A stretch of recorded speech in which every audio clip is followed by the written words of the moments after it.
ஒரு மணி அட்வைஸ் நீங்கள் 2K கிட்ஸுக்கு கொடுக்கணுன்னா என்ன கொடுப்பீங்க? சக்தி மாதிரி காசு வச்சுட்டு வேஸ்ட் பண்ணாதீங்க, போய் இன்னைக்கே போய் ஏதாச்சும் இன்வெஸ்ட் பண்ணுங்க சொல்லுங்கள். ஏர்ன் பண்ணுறீங்க, ஃபஸ்ட்டு வீடியோஸ் போடுறீங்க, அதுலேருந்து வர பணத்தை நல்லா காஸ்ட்யூம் வேணுங்கிற ஷூவை வாங்குறீங்க, பிராண்டட் கிளாஸஸ் அது இது எல்லாம் வாங்குறீங்க. இப்போ ஃபீல் பண்ணுறேன் சார். வெறும் ஒரு பேங்க் எஃப்டி வச்சுருக்கீங்க. Bank FD cost of living ஏறிட்டு இருக்குல்ல வருஷம் அந்த அளவுக்கு கூட உங்களுக்கு ரிட்டர்ன் கொடுக்காது. இன்வெஸ்ட் பண்ணணும்னு இருக்குது, பட் எங்கே பண்ணுறது தான் இப்போ கலெக்டிவாக கரெக்டாக கொண்டு வரலாம். ஃப்ரெண்ட்ஸ், இன்றைக்கி நம்ம மீட் பண்ண போகிற பர்சனாலிட்டி ஒரு ரொம்ப சுவாரஸ்யமான நபர். அவர் ஃபஸ்ட்டு டெலிவிஷனில் ஆரம்பித்து, அதுவும் ஒரு ரொம்ப பாப்புலரான ஒரு ஷோவில் ஆரம்பித்து அங்கேருந்து பல விஷயங்களை பண்ணி இன்றைக்கி he is a actor who has big dreams. Welcome Sakthiraj sir. Thank you sir. நான் கூட ஏதோ இந்த விஜய் டிவி ப்ரோமோ மாதிரி ஒரு ஏவி மாதிரிலாம் ஒரு மாதிரி டென்ஷனாக போகுதுன்னு நினச்சேன். பரவாயில்ல, நீட் அண்ட் ஸ்வீட். கையில் ஃபஸ்ட்டு எப்போ காசு பார்த்தீங்க? கடைக்கு போகிற அளவுக்கு காசு? கடைக்கு போகிற அளவுக்கு காசு 4th வரையும் என்கிட்ட காசு கொடுக்கல. 5th ஃபிஃப்த் ஸ்டாண்டர்டில் எங்கள் அப்பா தான் ட்ராப் பண்ணுவார் பைக்கில். அப்போ மோஸ்ட்லி லேட்டாக கிளம்புறதுனால சரி சாப்பிட்டுருக்குது இது வச்சுக்கோன்னு சொல்லிட்டு ஃபர்ஸ்ட் டைமாக 5th or 6th I'm not கரெக்டாக தெரில, 6th ஸ்டாண்டர்டில் ஓகே பசிச்சுன்னா வாங்கி சாப்பிட்டுக்கோன்னு சொல்லிட்டு ஒரு 5 or 10 rupees கொடுத்தாங்க. அதுதான் ஃபர்ஸ்ட் டைம் 6th ஸ்டாண்டர்டில். ஹையஸ்ட்டாக வாங்கினது காலேஜில் தான் 50 rupees கொடுப்பாங்க. நான் திருவட்டூர் மயிலாப்பூரில் நான் இறங்கணும் லஸ்ஸில். 50 rupees கொடுப்பாங்க. டிக்கெட்டே 35 rupees போயிடும். கையில் 15 rupees. அந்த 15 rupees நான் அப்போயே இந்த ஒரு மாதிரி ட்ரேடர் அளவுக்கு யோசிப்பேன். இப்போ 15 rupees இருக்குன்னா 5 rupees சமோசா, 10 rupees தோசை, இது எப்படி காம்பன்சேட் பண்ணுறது ஒரு மாதிரி வியப்பாக இருக்கும். சரி ஓகே 50 ரூபா பத்த மாட்டேங்குது, அதனால் இப்போ நம்ம சாப்பிட்றத சேவ் பண்ணிடலான்னு சொல்லிட்டு அந்த சமோசாவுக்கு போகிற அந்த 5 rupees சேவ் பண்ணி பஸ்ஸுக்கும் ஷேர் ஆட்டோனா எங்கள் பீச் ஸ்டேஷன்லேருந்து திருவட்டூருக்கு 20 rupees அப்போ இருந்துச்சு. ஸோ அது கரெக்டாக நிலை இது பண்ணி எங்கள் அப்பாவே எனக்கு டாஸ்க் தான் கொடுத்துருக்காரு, இந்த 50 ரூபாவில் உன்னால் வாழ முடியுமான்ற மாதிரி. ஸோ அந்த டிரான்ஸ்போர்ட்டேஷன்ஸ்க்கே அது கரெக்டாக போயிடுச்சு. ஸோ ஃபஸ்ட்டு ஃபைனான்ஸ் பாடம் உங்களுக்கு எடுத்து உங்கள் அப்பா தான் தெரிஞ்சு தெரியாமல் எடுத்துட்டாரு. ஆமாம், ஃபைனான்ஸாக அதுதான். சரி, நீங்களே சம்பாதிச்ச பணம் முதல்ல உங்களுடைய உழைப்பில் உங்களுடைய எஃபர்ட்டில் கிடச்சது? என்னோட ஃபஸ்ட்டு பூம் சக்தின்னு ஒருத்தன் என் வீடை தாண்டி என் சொந்தக்காரங்க தாண்டி எல்லாருக்கும் தெரியலனா மியூசிக்கலின்னு ஒரு ஆப். ஸோ அதில் ரேண்டமாக வீடியோ போட ஆரம்பித்தேன். அப்புறம் அது டிக்டாக்காக மாறிச்சு. அந்த ப்ரொமோஷன்ஸ்காரங்களாம் வராங்க, மாதம் எங்களுக்காக ஒரு 30 வீடியோஸ் போடுங்க, நாங்கள் இவ்வளோ அமௌண்ட் நாங்கள் பே பண்ணுறோம். ஃபஸ்ட்டு நான் வாங்கினது 35 வீடியோஸ் சம்திங் 50,000 சம்திங் பே பண்ணாங்க. அது என்னோட வாழ்க்கையில் 28 வயசுக்கு மேலே சம்பாதிக்கணும்னு நினச்ச ஒரு ஐஃபோன் கனவு அப்போ இல்லை எனக்கு. அதுவே ஷாக்கு. எவ்வளோ வேணும்னு கேட்டால் ஒரு 5,000 சொல்கிறேன், எக்ஸ்ட்ராவாக இன்னொரு 0 போட்டாங்க. ஓ மை காட், இது என்ன இது இவ்வளோ சிம்பிளாக இருக்கேன்ற மாதிரி. ஏன்னா அது வரையுமே எங்கள் ஃபேமிலி அட்மாஸ்பியரும் அப்போ தான். எங்கள் அப்பாவும் நிறைய பிஸ்னஸ் பண்ணார், அது ப்ராப்பராக போகல, அண்ட் நார்மல் ப்ரைவேட் ஒர்க் தான் இருந்துச்சு. இந்த 50,000 ஃபார் வீடியோ போஸ்டிங், இது என்னது ஒன்றும் புரியலன்னு சொல்லிட்டு அந்த ஃபர்ஸ்ட் மந்த் எனக்கு வருது, பேமெண்ட் பண்ணுறாங்க. 45,000 டிடிஎஸ்லாம் போய் 45,000 ஒன்று வருது. என்ன பண்ணீங்க அந்த பணம்? அதுதான் பியூட்டியே. சரி ஐஃபோன் தான், ஏன்னா ஐஃபோன் ஹோல்ட் பண்ணுறது என்னோட ட்ரீம் மாதிரி. இது நான் இவ்வளோ சீக்கிரம் முடிஞ்சிருச்சே. ஃபர்ஸ்ட் சேலரியில் ஸ்ட்ரைட்டாக போய் ஃபுல் அமௌண்ட் போட்டு வாங்கிட்டீங்க. தனியாக கொட்டியாச்சு. அடுத்த பிக் அமௌண்ட் உங்களுக்கு எப்போ வந்தது? அதை என்ன பண்ணீங்க? எஸ், அந்த ப்ரொமோஷன் ப்ராசஸ் லைக் 5 months போச்சு சார். ஸோ 5 months 50,000 இதில் ஃபஸ்ட் இதுலேயே 45 கொடுத்தாச்சு. இல்லை, நீங்கள் சொன்னீங்கல்ல இந்த நெக்ஸ்ட் சேலரிஸ் 4-5 மாதம் வந்து அதுதான். அதை என்ன பண்ணீங்க? அதுதான் ஃபஸ்ட்டு ஃபோன் வாங்கிட்டு இப்போ நம்மளை மாற்றிக்கணும் அப்படின்னுங்கெல்லாம் நான் காஸ்டியூமில் இன்வெஸ்ட் பண்ண ஆரம்பித்தேன். அது நான் மாலுக்கு போனால் வெறும் பார்த்துட்டு மட்டும் வர ஆள். அதுக்கப்புறம் இப்போ மாலில் கடைக்குள்ளே போய் பர்ச்சேஸ் பண்ணுற ஆளாக மாறினது அந்த தருணம் தான்.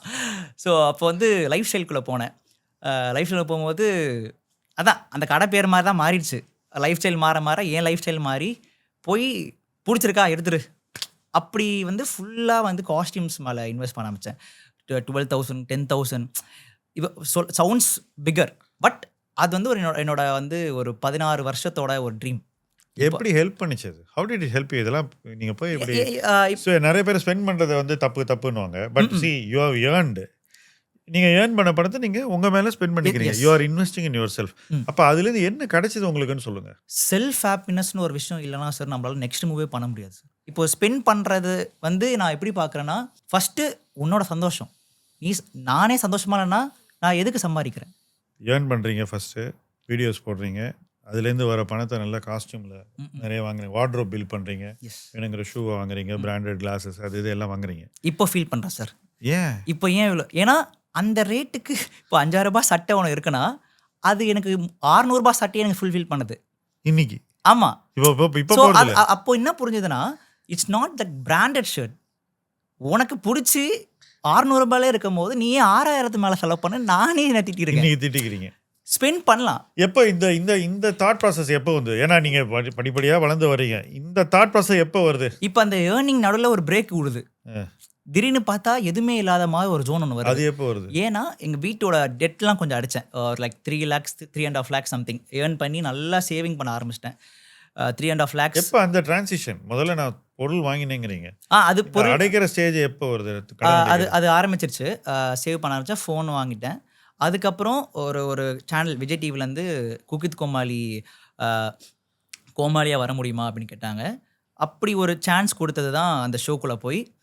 அதுக்கப்புறம் இன்ஸ்டாகிராமில் வர ப்ரொமோஷன்ஸோ, அதுக்கப்புறம் நான் போகிற ஈவெண்ட்ஸோ, இவன் நான் ஹோஸ்ட் பண்ணுவேன், பேசுவேன்னால ஈவெண்ட்ஸ் போகும்போது அங்கே வர ஏர்னிங்ஸு, இன்ஸ்டாகிராமில் வர ப்ரொமோஷன்ஸ் எல்லாமே சேவ் பண்ணி வச்சுட்டு, எவ்ரி மந்த்து எனக்கு என்னோட பேங்க் பேலன்ஸ் வந்து இந்த ரேட்டோட கம்மியாயிடக்கூடாது அப்படின்னு நான் ஒரு மினிமம் பேலன்ஸ் வச்சிட்டீங்க. Minimum balance. Mentally. எஸ். இது இப்படி இந்த டிரான்சிஷன் ஃபுல்லா செலவு பண்ற ஒரு சக்தி எப்படி மினிமம் பேலன்ஸ் சக்தியா சின்ன வயசுல செலவு பண்ணாத செலவுனா அந்த என்னன்னே பழைய தெரியாத பையன். செலவே பண்ண தெரியாத ஒரு பட்டை போட்ட பையன். அதுக்கப்புறம் திடீர்னு ஒரு அமௌண்ட் வரும்போது அவனுக்கு பிடிச்ச விஷயத்துல வந்து கொண்டு வந்தோம்னு நினைக்கிறான். அதே ஒரு கட்டத்துக்கு மேல நிறைய காசு இருக்க இடத்துல தான் உனக்கு பிடிச்சது இல்ல, கம்மி காசுல நீ பிடிச்ச மாதிரி இருக்கலான்றது ஒரு விவரம் தெரிஞ்ச என்ன வயசுல. ஏஜ் இந்த இந்த இந்த சக்தி வந்து ஐ திங்க் 23 24 ஓகே. அந்த ஏஜ்ல அப்ப எவ்வளவு சம்பாதிச்சிருந்தீங்க ஒரு ஒரு மாசமோ வருஷமோ? மாசமா லைக் ஒரு மினிமம் ஒரு 1 lakh. அப்பவே? ஆமா. ஒரு அப்ப 1 lakhல நீங்க கவலைப்படல செலவு பண்றத பத்தி? ஸ்டாப்ட். அதுவே வந்து it's not a straight line. Okay. Up and downs அது இருக்கிறது. ஆவரேஜா ஒரு 10 லட்சம் வருஷத்துக்கு சம்பாதிக்கிற ஸ்டேஜ்ல இருக்கீங்க. இவ்வளவு வருஷம் வேலை பண்ணிருக்கீங்களா? 7 years. இதுல வந்து எவ்வளவு டோட்டலா நீங்க சம்பாதிச்சிருக்கீங்கன்னு ஒரு ஐடியா இருக்கா? அந்த பணம் எங்க போச்சு? மொத்தம் எவ்வளவு சம்பாதிச்சிருக்கீங்க? அந்த பணம் எங்க போயிருக்கு? சம்பாரிச்சிருக்குன்னா எனக்கு தெரிஞ்சு like around 50-60 lakhs over 7 years. Yeah sir. But அது மேபி அதுக்குள்ளேயும் இருக்கலாம். 15 வச்சுப்போம். 50 வச்சிருப்பேன். இன்வெஸ்ட்மெண்ட், அதாவது இன்னைக்கு பணத்தை போட்டு நாளைக்கு அது வளர்ந்து நமக்கு கை கொடுக்கும்ன்ற ஒரு கான்செப்ட் உங்களுக்கு எப்பயாவது வந்திருக்கா? ஏதாவது பண்ணிருக்கீங்களா? அதை பத்தி சொல்லுங்க. ஆமா சார். இப்பதான் ஒரு 4 to 5 months தான் லைக் இட்டிங் ஹார்ட். ஸோ இது வரைக்கும் நீங்க எதுவும் பண்ணல, ஏர்ன் பண்ண பணம்லாம் அது பாட்டுக்கு வருது ஃபிக்ஸ்ட் டெபாசிட்ல அது போட்டு வச்சிருது இருக்கு. இருக்கும். அது இருக்கு சார். எவ்வளவு இருக்கு? லைக் 5 lakhs சம்திங் போட்டு வச்சிருக்கேன்னு நினைக்கிறேன். அண்ட் வீட்டில் கொஞ்சம் கொஞ்சமாக அனுப்புறது அது கொஞ்சம் ஸ்டேவாக இருக்கும். பட் அதை ஆக்சிலரேட் பண்ணோன்ற தாட் வந்து இப்போ தான் ஒரு 4 to 5 months தான். இது வரைக்கும் வரல. ரொம்ப ஆமாம். இது வரைக்கும் லோன் ஏதாவது ஒன்று வாங்கியிருக்கீங்களா? லோன்னா இப்போ காருக்கு தான் சார். எவ்வளோ வாங்கினீங்க? ஆக்சுவலி கார் வந்து லைக் 13 lakhs சம்திங். எக்ஸாக்ட் தெரியல. உங்க பணம் எவ்வளோ? நான் வந்து இன்வெஸ்ட் பண்ணது 5 lakhs சம்திங் இன்வெஸ்ட் பண்ணேன். மீதி எல்லாமே அது மந்த்லி 18,000 மாதிரி. அவ்வளோதான். எவ்வளோ வருஷத்துக்கு போகும் அது? 5 years. இப்போ 3 years முடிஞ்சிச்சு. 2 yearsல கார் இல்லை. ஆமாம். அதுதான். பட் அதுவும் காருக்கும் எனக்கு நெட் கேஷ் கொடுத்து வாங்குற ஐடியாலாம் இல்லை. பரவாயில்ல, ஏதாச்சும் ஒன்று இருந்தால் தான் நீ நாளைக்கு ஓடுவ. லோனுன்றது வந்து என்ன பூஸ்ட் பண்ணுற ஒரு விஷயமா தான் பார்க்குறேன். இல்லைனா கண்டிப்பாக நான் இன்னும் சோம்பேறியாக இருப்பேன். ஒரு பயம், அதான் ஒரு பயம் இருக்கணும் வாங்க. இப்போ எனக்கு எங்கள் அம்மா பயம் சின்ன வயசில், இப்போ என் கமிட்மெண்ட் பயம். அந்த பயத்தை வச்சு தான் இப்போ நான் ஆக்சிடென்ட் பண்ணி இப்போ ஓடணும். திடீர்னு என் பேங்க் பேலன்ஸ் குறையும் போதெல்லாம் ஒரு மாதிரி பதட்டமாயிடும். பதட்டத்தில் நான் ஐசோலேட் ஆகி பார்க்குறதில்ல, ஆக்சிடென்ட் பண்ணி ஓகே ஓடிடுறான்னு சொல்லிட்டு அப்படி புஷ் பண்ணிகிட்டு இருக்கு. என்ன இன்வெஸ்ட்மெண்ட்ஸ் நீங்கள் பண்ண இன்வெஸ்ட்மெண்ட்? 5 lakh FD சொல்கிறீங்க பேங்க். ஆமாம் சார். ஒரு யங் பர்சனுக்கு பேங்க் டெபாசிட் தேவையான்னு நான் யோசிப்பேன். எனிவே நீங்கள் வேற என்ன இன்வெஸ்ட்மெண்ட்ஸ் பண்ணியிருக்கீங்க? வேறு என்ன இன்வெஸ்ட்மெண்ட்டு தான் சார், நல்ல கேள்வி. அந்த இன்வெஸ்ட்மெண்ட் அதான் சார் சொன்னேன், ஒரு 4 months தான். இப்போ எங்கள் பேங்க் பேலன்ஸ் வந்து ஒன்று வச்சுருக்கேன். இதை எப்படி டபுள் பண்ணலான்ற ஒரு தாட்டு தான் இப்போது போய்கிட்டு இருக்கு. இல்லை இங்கேயே இருக்கலாமா, இல்லை துபாய்க்கே போயிடலாமா, அந்த மாதிரிலாம் வரும். ஸோ இது இருக்குது. இதை எப்படி நம்ம பெட்டராக பண்ணலான்ற மாதிரி இப்போ ஜஸ்ட் சர்ச்சிங். நல்ல வேலை நீங்களா தெய்வமாக பார்த்து நீங்கள் கூப்பிட்டதுனால ஏதோ நீங்கள் 2-3 நல்லது சொன்னீங்கன்னா அதை நான் ஃபியூச்சரில். இல்லை, பட் இப்போ மந்த்லி உங்களுக்கு ஸ்டேபிள் இன்கம்னு ஒன்று இருக்கா? இல்லை. ஆமாம் சார். அது மந்த் மிஸ் ஆகும் சார். இப்போ இந்த மாதம் இது எனக்கு வந்துரும்ன்றது அது என்ன இன்கம் அது? அது நான் ஷோஸ் போகிறேன் சார். ஓகே. ஷோஸ் இப்போ மூவி ஷூட்ஸ்லாம் போகிறேன். ஸோ அதுலேருந்து அது வரும். ப்ரொமோஷன்ஸ் வந்துச்சுன்னா அது ஒரு ஒரு போனஸ் மாதிரி. ஸோ அந்த பணத்தை என்ன பண்ணுறீங்க? தட் இஸ் இந்த பேஸ் சேவிங். அது சேவிங்ஸில் தான் சார் இருக்கும். எங்கே இருக்கும்? பேங்க்கில்? பேங்க்கில். இன்வெஸ்ட் பண்ணல? ம். இது வரைக்கும் நீங்கள் இன்வெஸ்டே பண்ணதில்லை? வேற எங்கேயும் பண்ணதில்லை சார். இப்போ நாளைக்கு நீங்கள் உங்களுடைய ஆக்டிங்கில் வந்து இன்னும் சக்ஸஸ்ஃபுல்லாக இருக்கீங்க. உங்கள் ஆக்டிங்க்கு ஒரு வேல்யூ கிடைச்சிருது. இப்போவே வந்து உங்களுக்கு ஒரு வேல்யூ இருந்தால் கூட நீங்கள் ஒரு ஒரு ஃபிலிமோஸ் ஏதோ ஒரு இடத்துல போய் நீங்கள் நடிக்கும்போது அதுக்கு ஒரு மதிப்பு அட்ரிபியூட் பண்ணுறாங்களே ஒரு ஆக்டருக்கும். இப்போ இந்த மதிப்பு கூட போகுதுன்னு வச்சுப்போம். இப்போ கூடனா நீங்கள் என்ன பண்ணுவீங்க? பணம் இப்போ இன்னைக்கு 1 வருதுன்னு வச்சுக்கோங்களேன். நாளைக்கு 10 வந்தால் நீங்கள் என்ன பண்ணுவீங்கன்னு எனக்கு சொல்லுங்கள். Give me a plan. நீங்கள் வந்து 10னா இன்னைக்கு 1 வருது. உங்கள் லைஃப் ஸ்டைலாம் நீங்கள் அதிகம் மாற்ற மாட்டேன்னு சொல்லிட்டீங்க. எல்லாத்தையும் நான் வாங்கிட்டேன், செலவு பண்ணிட்டேன். ஸோ ஆக்சுவலாக இந்த 1லேயே எல்லாமே கம்ஃபர்டபுளாக உங்களுக்கு இருக்குது. 10 வந்தால் ஒரு 9 எக்ஸ்ட்ரா. இந்த 9 என்ன பண்ணுவீங்க? அதான் சார். இப்போ எனக்கு 1 வந்ததுக்கு அப்புறமா தான் எனக்கு இந்த அட்மாஸ்பியரே வந்துச்சு. இப்போ இந்த பிளானே பார்த்தீங்கன்னா, இது நான் சம்பாதிக்கிறதுக்கு முன்னாடி எனக்கு இருக்கானா? இல்லை. எனக்கு என்ன மாதம் வரும், சேர்த்து வச்சுப்போம் நம்ம வீட்டில் கொடுத்துடணும். இதுதான் பிளான். இது எனக்கு 1 வரும்போது 1 லேக் வரும்போது தான் இதெல்லாம் பண்ணணும்னு எனக்கு ஒரு ஐடியா வருது. ஸோ ஆப்வியஸாக எனக்கு 10 லேக் வந்துருச்சுன்னா என்னோட சுச்சுவேஷன்ஸோ எல்லாமே ஆட்டோமேட்டிக்காக அது எனக்கு கைட் பண்ணணுன்ற மாதிரி எனக்கு தோணுது. தானே நடக்கும்னு நினைக்கிறீங்க? தானே நடக்கல, ஆட்டோமேட்டிக்காக நான் போய் அதை இன்வால்வ் ஆக ஆரம்பிச்சிடுவேன்னு சொல்ல வரேன். ஓகே. ஸோ இப்போ எனக்கு 1 லேக் இருக்கும்போது தான் எனக்கு இந்த ஒரு டைமென்ஷனில் சுற்றிட்டு இருக்கு. ஆனால் இந்த 1 லேக்ல நீங்கள் மாதம் சேவ் பண்ணி இன்வெஸ்ட் பண்ணி அதெல்லாம் ஒன்றும் ஆர்கனைஸ்டாக ஒன்றும் கிடையாது. ஆர்கனைஸாக சார், நான் சேவிங்ஸ் வந்து நடந்துக்கிட்டே இருக்கு. அது பேங்க்கில் தான் வச்சுருக்கீங்க? பேங்க்கில் தான் பத்திரமா இருக்குது சார். அதுதான் ஆச்சரியமாக இருக்குது எனக்கு. உங்கள் ஏஜ் குரூப்பில் இருந்துட்டு பேங்க்கில் பணம் வைக்கிறேன்னு சொல்கிறது வந்து கொஞ்சம் அன்நேச்சுரலாக இருக்குது ஆக்சுவலாக. ஏன் அப்படி? தெரியல சார். அது இன்னொரு மென்டலி ஐ எம் நாட் ப்ராப்பராக இருக்கேன்னு தெரில. பட் இன்னமும் அது ஏதோ ஒரு இடத்துல என்ன ஒரு பயமும் சரி, ஏதோ ஒன்று அது இன்னும் அந்த ஒரு மோடில். ஏன்னா லாஸ்ட் இயர் கொஞ்சம் மென்டலி கொஞ்சம் நிறையா செலவும் சரி, அன்எக்ஸ்பெக்டட் திங்ஸ் நடந்துருச்சு கொஞ்சம். ஸோ அதனால் இப்போ அதுக்கான ஸ்டேட்டில் நம்ம இல்லையோன்ற மாதிரி எனக்கு செல்ஃபாக ஒன்று இருந்துச்சு. சக்தி, இப்போ நீங்கள் ஒரு ஸ்டூடெண்ட்டாக இருக்கும்போதே பாப்புலர் ஆகி அதுக்கப்புறம் ப்ரொஃபஷனல் ஆகி இன்றைக்கி ஒரு இண்டிபெண்ட் மீடியா பர்சனாலிட்டியாக இருக்கீங்க. இப்போ இங்கேருந்து உங்களுக்கு வளர்ச்சி வரும்போது இன்றைக்கி இருக்கிற பணமே உங்களுக்கு வந்து உங்கள் லைஃப்பை லீட் பண்ணுறதுக்கு போதுமானது அப்படின்னு உங்களுக்கு தோணுது. இதை விட பல மடங்கு அதிகமான பணம் உங்களை வந்து சேர வாய்ப்பு இருக்கலாம். இங்கேயும் டெஃபினட்டாக வளர்ச்சி இருக்கும். அது எவ்வளோங்கிறது நம்மளால சொல்ல முடியாது. பட் இந்த வளர்ச்சி வரும்போது இந்த வளர்ச்சிக்கு வந்து ப்ரிப்பேர் பண்ணணும்னு ஒன்று இருக்குல்ல. இப்போ நான் ஒரு இடத்துல இருக்கேன்னு வச்சுக்கோங்களேன். இங்கேருந்து நான் வந்து 10 மடங்கு வளர்றேன்னு வச்சுக்கோங்க. நான் இந்த இடத்துல இருந்த மாதிரியே அந்த இடத்துல இருக்க முடியுமா? முடியாது இல்லை. ஸோ அதுக்கு ஒரு ப்ரிப்ரேஷன் இருக்கணும். ஃபைனான்ஷியலாகவும் அந்த மாதிரி ஒரு ப்ரிப்ரேஷன் பண்ணணும் இல்லை. இப்போ நீங்கள் இது வரைக்கும் பார்த்தீங்கன்னா நீங்கள் ஃபைனான்ஷியலாக ப்ரிப்பேர் பண்ணாமலேயே அப்படியே வந்திருக்கீங்க. ஓகே. ஸோ வாங்கின ஃபஸ்ட்டு சேலரியே ஃபுல்லாக செலவு பண்ணிட்டீங்க. ஓகே. ஐஃபோன் வாங்கினீங்க. ப்ராப்ளி அந்த ஐஃபோனை வச்சு நீங்கள் வீடியோ எடுத்துருக்கலாம். அந்த வீடியோ உங்களுக்கு இன்னும் ஃபேமை கொடுத்துருக்கலாம். ஸோ உங்கள் கேஸில் வந்து அந்த ஐஃபோன் வந்து it is part of your work அப்படி வச்சுக்கலாம். அதுக்கப்புறம் நீங்கள் வந்து பைக் வாங்குறீங்க. பைக் வாங்கும்போது கடனே வாங்கலை. ஸோ ரொம்ப சேஃபாக தான் பண்ணியிருக்கீங்க. அதுக்கடுத்து கார் வாங்கும்போது கூட நீங்கள் அந்த 13 லட்சத்தில் நீங்கள் வந்து கிட்டத்தட்ட 5 லட்சம் போட்டேன்னு சொல்கிறீங்க. ஸோ அது பர்சன்டேஜ் வைஸ் நல்ல பர்சன்டேஜ். ஸோ ஆக்சுவலாக பார்த்தீங்கன்னா உங்கள் லைஃப்பில் நடந்த பல விஷயங்கள் நீங்கள் சொல்கிற விஷயங்களை எல்லாம் கேட்கும்போது எனக்கு என்ன தோணுதுன்னா, நீங்கள் வந்து உங்கள் இன்டென்ஷன் வந்து it is to be responsible, it is not to be responsible. அதுக்கு இன்னும் 2-3 விஷயங்களும் நீங்கள் பேசும்போது எனக்கு கிடச்சிது. ஒன்று, வீடை ரெனோவேட் பண்ணுறதுக்கு நீங்கள் பணம் கொடுத்தேன்னு சொன்னீங்க. அப்புறம் வந்து நீங்கள் வந்து ஃபுல்லாக உங்கள் ஏதோ சில டெட்ஸ் இருந்தனால அதை கிளியர் பண்ணேன்னு சொன்னீங்க.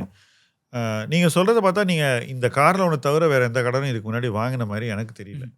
ஸோ கடன் வாங்குற பழக்கம் உங்களுக்கு இல்லை.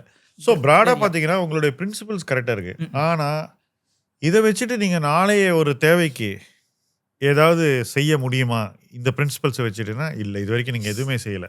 வெறும் ஒரு பேங்க் எஃப்டி வச்சுருக்கீங்க. Bank FD cost of living ஏறிட்டு இருக்குல்ல வருஷம் அந்த அளவுக்கு கூட உங்களுக்கு ரிட்டர்ன் கொடுக்காது. விலைவாசி உயர்வுக்கு கூட உங்களுக்கு பேங்க் எஃப்டி காம்பன்சேட் பண்ணாது. அப்போ நீங்கள் வேறு ஏதோ ஒரு இன்வெஸ்ட்மெண்ட் பண்ணி அந்த இன்வெஸ்ட்மெண்ட்டை வளர்க்கணும் இல்லையா? அந்த மாதிரி ஏதாவது யோசிச்சிருக்கீங்களா? இதை பண்ணலாம் அப்படின்னு ஏதாவது உங்களுக்கு தோணியிருக்கா? என்னுடைய பணம் மாதம் மாதம் எனக்கு லட்சம் இப்போ 1 lakh வருது, நாளைக்கு 2 lakh வந்தால் இன்னொரு எக்ஸ்ட்ரா 1 lakh இருக்க போகுது.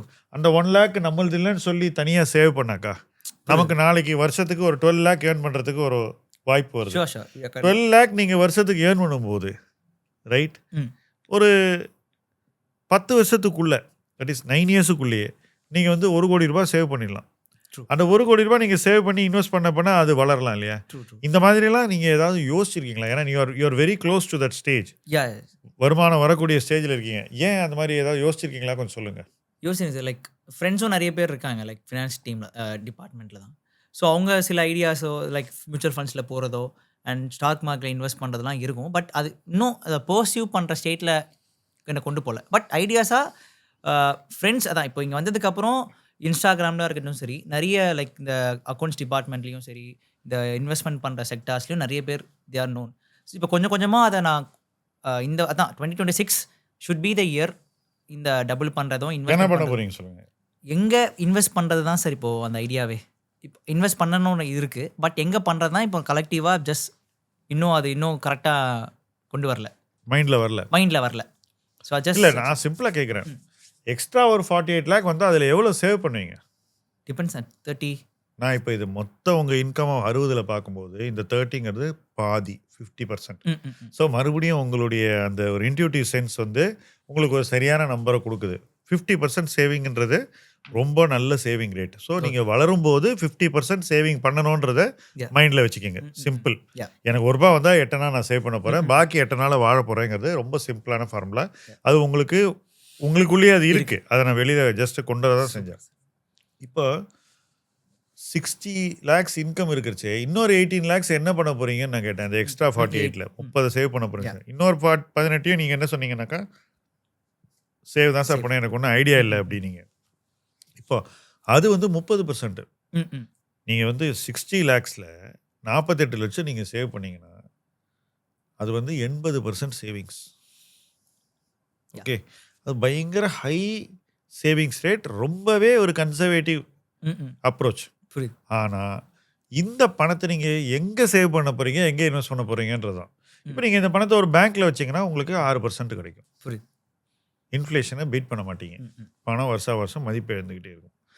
இப்போ நீங்கள் யங்ஸ்டராக இருந்துக்கிட்டு நீங்கள் ஈக்விட்டி அது மாதிரி அசட்ஸில் இன்வெஸ்ட் பண்ணீங்கன்னாக்கா டெஃபினட்டாக உங்களுக்கு வந்து இதை விட பெட்டர் ரிட்டர்ன் கிடைக்கும்.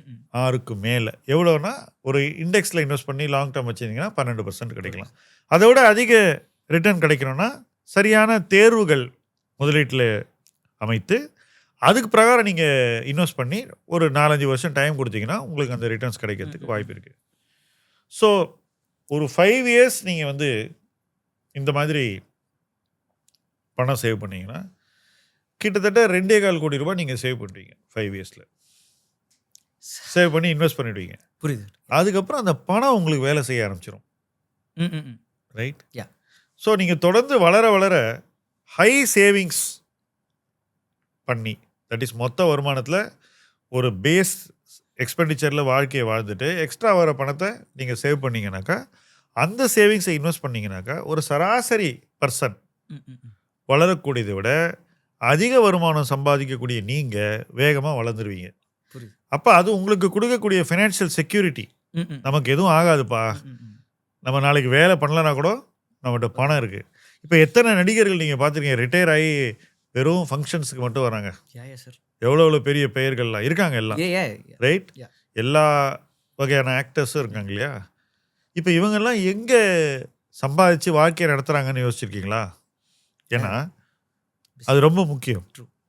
இன்னும் அவங்களுக்கு ரெண்டல் இன்கம் இருக்கும், இல்லை ரியல் எஸ்டேட் வாங்கியிருப்பாங்க, இல்லை இந்த ஃபைனான்ஷியல் இன்வெஸ்ட்மெண்ட்ஸ் டெபாசிட் போட்டு வச்சுருப்பாங்க. ஆக்டர்ஸ் கிட்ட எவ்வளோ டெபாசிட் இருக்குது, த பிக்கெஸ்ட் ஆக்டர்ஸ் எவ்வளோ டெபாசிட் வச்சுருக்காங்கன்னு பார்த்தீங்கன்னா நீங்கள் அசந்து போயிடுவீங்க. மியூச்சுவல் ஃபண்ட்ஸில் எவ்வளோ பணம் வச்சுருக்கான்னு பார்த்தீங்கன்னா அசந்து போயிடுவீங்க. 100கணக்கான கோடி ரூபாய். ரைட். இது எதுக்காகனா, நாளைக்கு அவங்களால வேலை செய்ய முடியல, உடம்புக்கு சரியா இல்லை, வாய்ப்பு கிடைக்கல, அவங்களுடைய ஒர்க்கு வந்து மார்க்கெட்டில் அந்த அளவுக்கு பாப்புலராக இல்லை அப்படின்னா, அந்த பாயிண்டில் வந்து அவங்களுக்கு ஏற்கனவே இந்த சேமித்து வளர்த்த பணம் இருக்குது பாருங்கள், அது ஒரு பாதுகாப்பு. அது அவங்கள பார்த்துக்கும். So before you start succeeding big itself, இந்த தாட் ப்ராசஸ் உங்களுக்கு வந்துச்சுன்னா நாளைக்கு உங்களுக்கு பெரிய சக்ஸஸ் வரும்போது இந்த தாட் ப்ராசஸ் உங்கள் கூடயே ட்ராவல் பண்ணும். நீங்கள் எடுக்கக்கூடிய ஃபைனான்ஷியல் டெசிஷன்ஸ்லலாம் இந்த தாட் ப்ராசஸ் உள்ளே போகும். கண்டிப்பா. நீங்கள் எங்கே பணத்தை போடுறீங்கன்றதுல நீங்கள் இன்னும் கேர்ஃபுல்லாக இருப்பீங்க. கேர்ஃபுல்லா இருக்கும். அந்த பணம் வளரும்போது நீங்கள் இன்னும் உங்களுடைய கரியரில் வளர்றதை விட 1 டைமென்ஷன் அபவ் நீங்கள் வளர்ந்துருவீங்க. அதுதான் இன்னைக்கு நீங்கள் ஒரு யங் பர்சனாக, ம். ஒரு சக்ஸஸ்ஃபுல் பர்சனாக, இன்னும் சக்ஸஸ் தேடி போகிற பர்சனாக ரொம்ப கவனமாக இருக்க வேண்டியது. These are just some of my thoughts for you. So இப்போ ஒரு குவிக் ரேபிட் ஃபயர் பண்ணுவோம் Sakthi. Sure sir. The first thing you bought with your first salary. IPhone sir. The most expensive thing you bought till now. மதிப்பில் ரொம்ப அதிகமாக நீங்கள் வாங்கின பொருள். அதிகமான பைக் தான் சார். ஏன்னா கார் இன்னும் கம்ப்ளீட்லி என்னோடது ஆகல. உங்களுடைய ஃபேவரட் டூரிஸ்ட் டெஸ்டினேஷன், எந்த ஊருக்கு போக உங்களுக்கு ரொம்ப பிடிக்கும்? எனக்கு அதான் சார். திருவண்ணாமலை எனக்கு அங்கேயே விட்டா கூட நான் அங்கேயே தங்கிடுவேன். அதை தாண்டி எனக்கு வேற எதுவும் யோசிக்க முடியாது. எவ்வளோ பணம் இருந்தால் உங்களுக்கு போதும்? How much money is enough for you? அந்த காசு என்ன டாமினேட் பண்ணாம நான் காசை ஹேண்டில் பண்ற அளவுக்கு இருந்தா போதும் சார். உங்கள் லைஃப்பில் கோல் அப்படின்னு ஒன்று இருந்தால் அது என்ன? ஃபினான்ஷியலி, மென்டலி எந்த பிரச்சனையும் இல்லாம இருந்தா போதும் சார். ஒரு மணி அட்வைஸ் நீங்கள் 2K கிட்ஸுக்கு கொடுக்கணுன்னா என்ன கொடுப்பீங்க? சக்தி மாதிரி காசை வச்சுட்டு வேஸ்ட் பண்ணாதீங்க. போய் இன்னைக்கே போய் ஏதாச்சும் இன்வெஸ்ட் பண்ணுங்க சொல்லுங்க sir. Thank you Thank you, Shakti. sir. Thank you, wonderful sir. Conversation. Thank you, pleasure sir. Talking Means a to you. lot. Wish you all the best. Thank you, sir.